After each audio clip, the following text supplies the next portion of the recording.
బీదవాడి అదృష్టం. ఒక ఊళ్ళో ఒక కాపు ఉండేవాడు. అతను అతని భార్య ఎంతో ధర్మబుద్ధి కలవాళ్ళు.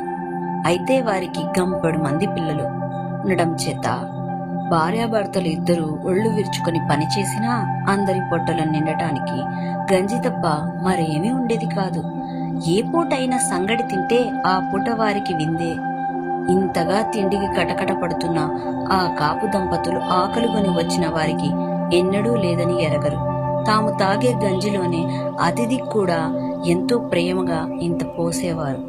ఒకనాడు వాళ్ళందరూ భోజనానికి కూర్చున్న సమయంలో ఒక బికారివాడు ఆకలితో మలమలలాడుతూ వచ్చాడు. కాపు అతని భార్య తాము తాగబోతున్న గంజిలో నుంచి సగం తీసి ఆ బికారివాడికి పోశారు. కొన్న ప్రాణాలతో ఉన్నట్టు కనిపించిన ఆ బికారి ఆ గంజి తాగి అమృతం తాగిన వాడిలా కోలుకున్నాడు. వాడి ముఖానికి ఒక కళ వచ్చింది. వాడు కాపుతో, మీ దంపతుల వంటి పుణ్యాత్ములను నేనెక్కడా చూడలేదు. మీరు గంజి చేసుకునే చట్టి తీసుకురండి, దానిని అక్షయ పాత్రగా మారుస్తాను అన్నాడు. కాపు భార్య తమ చట్టిని తెచ్చి బికారికిచ్చింది. వాడు దాన్ని చేతబట్టుకుని ఏదో మంత్రాలు చదివి దానిపై మూకుడు ఉంచి, ఇక మీరు తిండికి వాచిపోనవసరం లేదు. రాజుగారి వంటశాలలో తయారయ్యే ప్రతి వంటకము ఈ చట్టిలో మీకు దొరుకుతుంది అని చెప్పి ఆ క్షణంలోనే లేచి బయటికి వెళ్ళిపోయాడు.